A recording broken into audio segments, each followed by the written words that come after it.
له أشهد أن لا إله إلا الله وحده لا شريك له وأشهد أن محمدا عبده ورسوله يا أيها الذين آمنوا اتقوا الله حق تقاته ولا تموتن إلا وأنتم مسلمون يا أيها الناس اتقوا ربكم الذي خلقكم من نفس واحدة وخلق منها زوجها وبث منهما رجالا كثيرا ونساء واتقوا الله الذي تساءلون به والأرحام إن الله كان عليكم رقيبا يا أيها الذين آمنوا اتقوا الله وقولوا قولا سديدا يصلح لكم أعمالكم ويغفر لكم ذنوبكم ومن يطع الله ورسوله فقد فاز فوزا عظيما أما بعد فإن أصدق الحديث كتاب الله وخير هدي محمد صلى الله عليه وسلم وشر الأمور محدثاتها فإن كل محدثة بدعة وكل بدعة ضلالة وكل ضلالة في النار.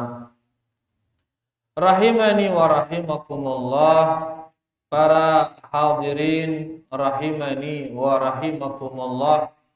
Alhamdulillah, tiada henti-hentinya kita bersyukur kepada Allah atas segala nikmat yang diberikan kita oleh Allah Subhanahu wa taala. Terutama nikmat Islam, nikmat iman dan nikmat di atas sunnah Rasulullah sallallahu alaihi wasallam. Demikian pula nikmat umur. Ya, sadiknya itu umur isi Allah Subhanahu wa taala niki modal paling penting umur niki, yang dengannya kita bisa mengerjakan kebaikan dunia dan kebaikan akhirat dengan adanya umur, nyawa, usia. Ya, dan niki tiada lain tiada bukan ya, melainkan dia datang dari Allah Subhanahu wa taala. Mesa-mesa Allah lengan. Maka mari kita syukuri dia. Ya, karena khairun nas man tala umruhu wa hasuna amaluhu. Sebaik-baik manusia adalah orang yang panjang umurnya dan baik amalannya. Pelo umurnya dan amalannya baik. Ini sebaik-baik manusia. Menunjukkan bahwasanya serepelo umur maka serelui kebaikan bisa kita lakukan. Kebaikan dunia dan kebaikan akhirat. Serepelo waktu entah bertauhid maka kan serelui pahalanya. Serepelo waktu entah salat maka serelui balik pahala. Serepelo puasa dan seterusnya. Belum lagi ibadah-ibadah yang lain, ya, yang dia itu bukan ibadah murni. Misal ibadah membahagiakan orang lain, ibadah duduk dengan keluarga, ibadah namanya bekerja dan lain sebagainya. Yang dia niki merupakan sumber-sumber pahala juga jikalau diniatkan dia untuk kebaikan. Maka mari terus bersyukur para jamaah. Tugas kita bersyukur. La in syakartum la azidannakum. Mun dapada bersyukur purombo angi demalik rizkino ngan Allah Subhanahu wa taala. Maka mari ya, setiap nikmat yang kita terima dari Allah Subhanahu wa taala terus kita syukuri dia. Terus kita berterima kasih kepada Allah Subhanahu wa taala. Walaupun sebenarnya seluwe syukur ya, seluwe syukur masih belum bisa ya mensyukuri nikmat-nikmat yang datang dari Allah Subhanahu wa taala. Saking luwe ini nikmat. Luwe itu sekali nikmatnya. luwih gati para jamaah. Maka mari ya kita berusaha bersyukur dan kita minta kepada Allah agar kita dibantu oleh Allah untuk mensyukuri nikmat-nikmat yang telah diberi kita oleh Allah Subhanahu wa taala. Baik rahimani wa rahimakumullah. Yang seperti biasa membaca kitab Riyadhus Shalihin, kitab yang disusun oleh Al-Imam An-Nawawi rahimahullahu ta'ala. Dan malam niki kita berada di bab yang ke-14, di mana Al-Imam An-Nawawi rahimahullahu ta'ala mengatakan babul iqtisadi fil ta'ah, bab sedang-sedang di dalam ketaatan. Bab sedang-sedang. Nabi kan ada sedang-sedang ini. Kenjeng ke nanti nggak sedang-sedang. Sedang kan kenjeng ke nanti. Mun sedang-sedang apa artinya?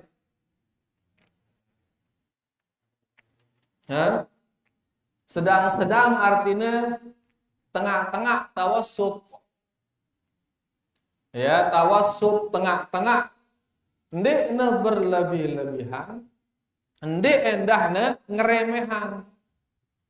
Jadi dalam ketaatan ini kita harus sedang-sedang. Kita kan suruhnya itu taat kepada Allah, suruhnya itu beribadah kepada Allah. Lagu ingat ibadahnya harus sedang-sedang. Jangan berlebih-lebihan dan jangan meremehkan. Berlebih-lebihan dia sampai melebihi yang disyariatkan oleh Rasulullah sallallahu alaihi wasallam. Dikanggo ini melebihi syariat Nabi sallallahu alaihi wasallam. Atau ngeremehan sampai ditinggalkan ibadah-ibadah itu. Ndek kena endah ini. Jadi harus dilakukan tapi sedang, tengah-tengah. Mbe tengah, simbaran tengah. Mbe ya tengah, sesuai dengan cara kita ke ini. Tengah, simbaran tengah ini.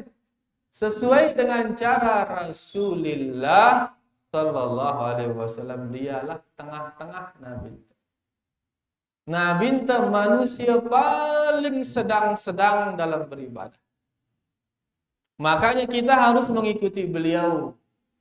Nah, orang-orang yang melebihi tata cara beliau ini berarti orang yang berlebihan sampai gawe kebidahan. Berarti dia ini berlebihan. Arah sebagian dengan ngeremehan.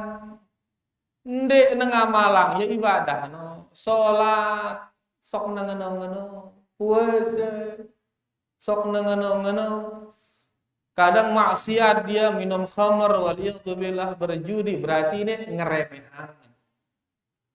Arah sih berlebih-lebihan setiap waktu sholat doang jangan urung tinduk. Nah ini berlebih-lebihan. Puasa doa, nah ini berlebih-lebihan. Kenapa? Karena tidak sesuai dengan cara Rasulullah sallallahu alaihi wasallam. Nah, nengka kita suruhna kita sedang-sedang di dalam beribadah. Jangan berlebih-lebihan. Jangan juga meremehkan. Ya, sedang-sedang. Dan juga sedang-sedang niki diartikan at-tawazun. Sebagaimana kita baca hadis-hadis yang ada di dalamnya. Ya, sedang-sedang itu juga diartikan seimbang. Jadi dua arti sedang-sedang. Ngone sedang-sedang niki yaitu tidak berlebih-lebihan dan tidak meremehkan, tengah-tengah. Arah endah sedang-sedang artinya tawazun, seimbang antara dunia dan akhirat, seimbang berdua. Dunia dikejar, akhirat juga dikejar. Dia sholat tapi juga dia tidur. Bab ke-13 sebelum ini kita bahas yaitu bab tentang banyaknya jalan-jalan pahala. Rurung untuk mau pahala luwe gati. Makan dapat kita pahala, minum dapat kita pahala, bekerja dapat pahala, nalet pohon mau itu pahala. Dua pintu kebaikan. Maksud yang di sini seimbang dunia akhirat. Di saat kita melakukan akhirat dapat pahala, saat melakukan dunia juga dapat pahala. Karena memang kita dianjurkan oleh Allah Subhanahu wa taala untuk mengerjakan semua. Untuk mengerjakan semua. Bukan hanya untuk sholat saja, bukan hanya untuk puasa saja, tapi semua kita kerjakan semua. Nah, kamu untuk berlebih-lebihan dalam puasa doang, urang tengah silain bareh. Baca Quran full, bilang kelem, khatam, urang bareh gawe ibadah silain lemes bareh. Sedangkan kita diminta mengerjakan semua ada andil kita di sana. Sehingga luwe bareh pahala ngalir. Ya, nah intinya bahwasanya kita diminta sedang-sedang dalam ketaatan, biaran sedang-sedang. Pertama yaitu dia harus sesuai dengan tata cara Rasulullah sallallahu alaihi wasallam. Jangan melebihi cara beliau, jangan juga meremehkan cara-cara beliau itu. Yang kedua, tengah-tengah yaitu seimbang antara dunia dan akhirat.